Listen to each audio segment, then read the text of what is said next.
There are 4 books that came out this spring that I was willing to give up my firstborn child for. All I wanted was to get my hands on a copy of one of those arcs, and I did not. So I thought maybe we could go through and talk about each one of them and if they lived up to my expectations or not. In case you're curious, these are the 4 books. Say You'll Remember Me by Abby Jimenez was the first to be released. Because I got a UK cover, it ended up showing up about a week after the release date. So I got to see all the reviews rolling in from all my mutuals. Everyone absolutely loved it, and I was so excited to read it. I think my hopes were a little bit too high for it, though. This is honestly one of the lowest rated books for me for this year. I like pop culture references. I like when a love story is a little bit unrealistic. Enjoy insta love as well, usually, but I felt like all of those things were just amplified a bit too much in this one. The Would You Still Love Me If I Was a Worm reference coming up 3 different times, the ACOTAR references, and all the stuff around her mom, I had really mixed feelings over because it seems to me like they ended up putting her at risk in order to keep a promise to her. It really wasn't for me. And so then I was really nervous to get the rest of these books because I was like, what if it's the same story? Good news, it wasn't. This story is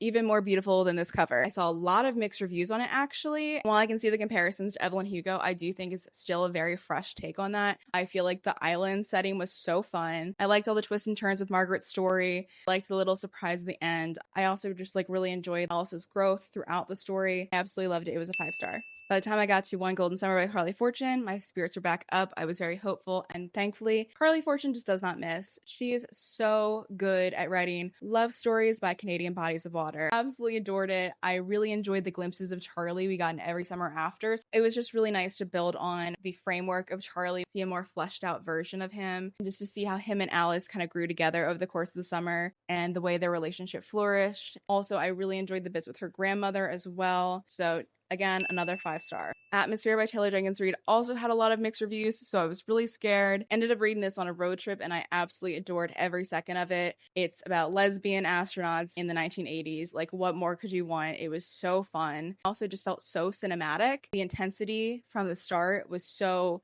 gripping. I just couldn't do anything but think about the story when I wasn't actively reading it. Little glimpses of NASA and their training was also just so fascinating because I never really thought about what went into becoming an astronaut, the weight that it carried for them to be some of the first female astronauts ever.